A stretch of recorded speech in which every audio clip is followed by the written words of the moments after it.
Somewhere along your journey of awakening, maybe after major spiritual insight or a personal breakdown, you felt something shift. You saw the illusion, the patterns, the noise, and then silence. At first, it was powerful, even empowering. But slowly, that sense of meaning just vanished. Not overnight, not dramatically. Quietly, like your soul turned down the volume on life and forgot to turn it back up. You stopped chasing, you stopped caring. Not in a reckless way, just in that quiet existential sigh kind of way. The question started whispering louder. Why do I feel so numb now that I finally see the truth? There's a strange paradox here.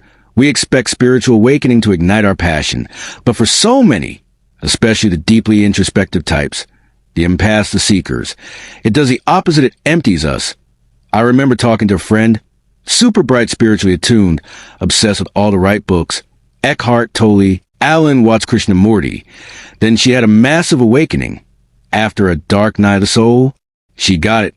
She said she saw through the illusion of identity, ego chasing external success, and yet 2 months later she was staring at her ceiling, barely able to get out of bed. She told me I used to cry over not achieving enough. Now I don't care whether I do anything at all. I thought awakening would light me up, not leave me like this. Carl Jung, the father of analytical psychology, hinted at this post-awakening fog years ago. He didn't talk in trendy spiritual terms, but he understood what happens when the unconscious becomes conscious. Jung said enlightenment doesn't come by imagining figures of light, but by making the darkness conscious. That sounds beautiful until you realize what it means. Awakening isn't the end. It's the beginning of a psychological death. The death of who you thought you were. The structures that gave your life meaning, goals, careers, relationships, even your sense of time all collapse. But here's the catch. Jung would point out. Your ego isn't gone, it's confused. It lost its map, and without a new map, motivation disappears. So it's not that you're depressed or lost motivation. You're just in limbo. You've woken up from something, but you haven't woken up into something else yet. But here's where it gets fascinating and deeply misunderstood. What you're feeling right now isn't failure. It's not depression or anxiety in the clinical sense. It's something ancient and sacred. Jung actually warned that our modern world avoids this phase. At all costs, this sacred pause, this void, this in between, he believed it was essential for true individuation, the process of becoming your authentic self. But no one tells you about this part, do they? And that's exactly what we're going to unravel next. What's really happening in your psyche after awakening, and how this loss of motivation might be the biggest spiritual upgrade you've ever experienced. If you understand it right, before we continue, if you're someone who loves expanding your mind and exploring the deeper layers of life, make sure to subscribe to Fractal Wisdom. This channel exists to make the invisible visible and support those navigating the weird and wild path of awakening. So if you've been floating in that post-awakening fog, wondering where your spark went, no, you're not crazy. You're going through a psychological shift. Most people can't name a change so deep it doesn't just tweak your thinking. It reprograms your operating system. All the goals you use to chase, the to-do list, the 5-year plans, the hustle culture playlist, they don't move you anymore. Not because you're failing, but because your motivation system itself is collapsing. And Carl Jung saw this coming long before it became a trending topic on social media. Let's break this down. For most of your life, your motivation came from your ego identity. The me you thought you were.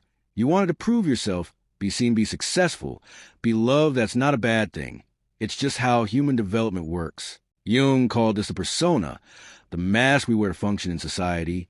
But the awakening process strips the mask. Suddenly you're not trying to be liked. You're not trying to win the game. Because you see the game, and that's where it gets weird. Without the mask, your old goals don't fit anymore. They were tailored to a version of you. That doesn't exist.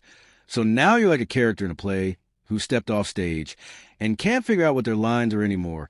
That's why you feel unmotivated.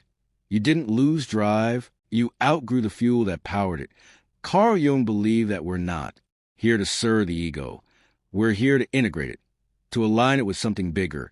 He named this process individuation, the journey of transforming from a fragmented identity into a whole unified self. Not the small self that wants praise, but the self that transcendent, the soul level center inside you that connects to everything.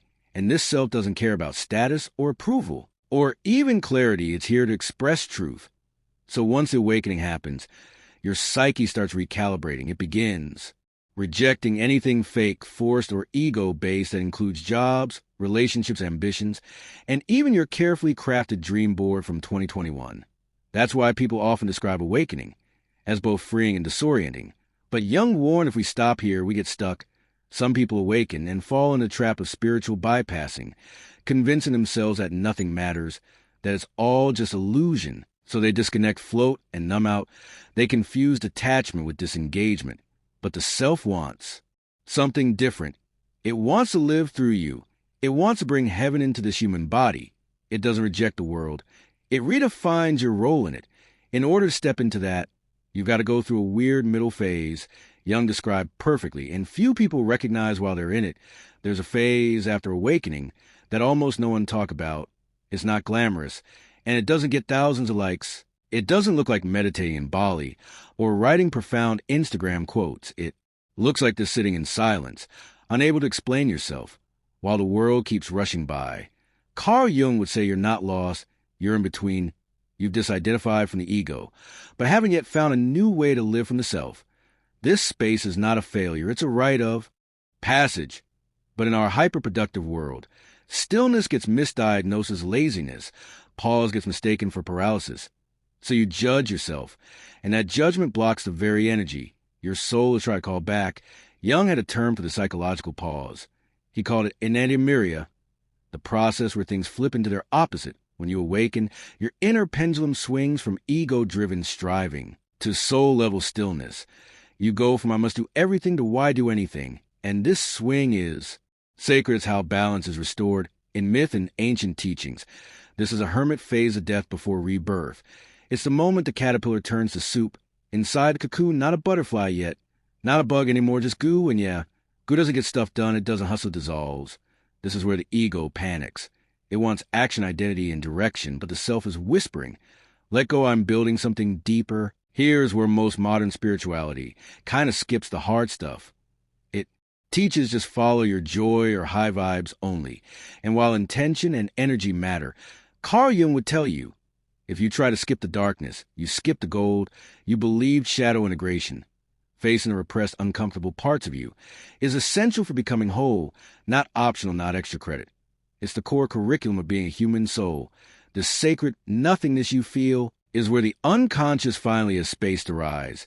You're not failing, you're metabolizing, and your psyche is incredibly wise. It will stall your motivation, your drive, even your access to clarity on purpose. So you're forced to feel, witness, and reclaim what you've buried. That's the real work, and here's the beautiful twist. When you stop resisting the void, something strange starts to happen. Motivation begins to return. But it feels different this time. It's not anxious, it's not performative. It's not hustle. It's something older and something quieter, a kind of soul LED movement that feels like remembering instead of chasing. Jung called this emergence of self, not as a concept, but as a living inner compass. So you walked through the void, you felt the silence, the stillness, the deep pause, and now something new has started to stir inside you, not a lightning bolt and not fireworks, more like a quiet inner pull, not to go back to your old life, but to build a new one. This is where the self begins to speak, not in words, but in nudges, in resonance, in what Carl Jung called the symbolic life.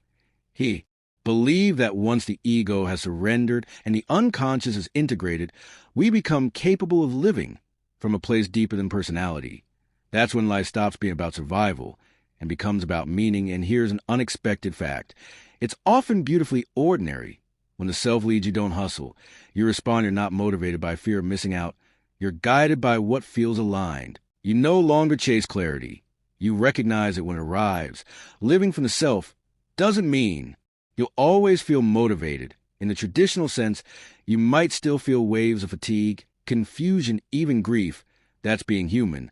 But what you won't feel is that constant sense of inner betrayal, the feeling of dragging yourself through a life that doesn't fit. Instead, you might start to notice you're drawn to create. Even when no one's watching, you say no to things that don't resonate. Even if they look good on paper, you start following your curiosity. Not your checklist, you choose peace over. Performance. This is the new fuel. It's not adrenaline. It's alignment. Jung called this living symbolically, not in fantasy, but with soul, where you begin to trust your inner imagery, dream synchronicities, gut feelings as guidance. So what does this look like in real life? Sometimes it's as simple as asking different questions. Instead, what should I do? Ask what's quietly calling me. Instead of what's the plan? Ask where is life nudging me. Instead of how can I prove myself? Ask what feels honest. You begin to participate with life. Instead of try to dominate it.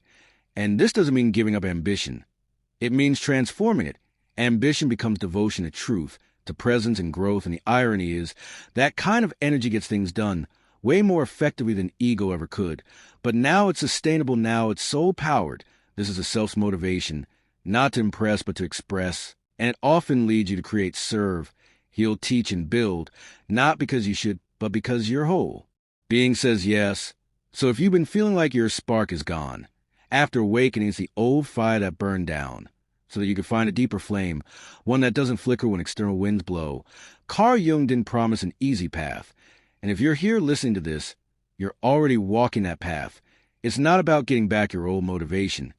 It's about discovering a new one rooted in wholeness. Not performance. This isn't the end of your awakening.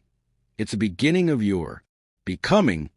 If this spoke to you, if it helped you, name something you've been silently navigating. Drop a comment below. I'd love to hear what this journey has felt like for you. And if you want more content like this where we explore psychology, soul, and self-awareness in ways that actually make sense for real life, make sure to subscribe to Fractal Wisdom, because awakening isn't the end of the story. It's where the real story begins.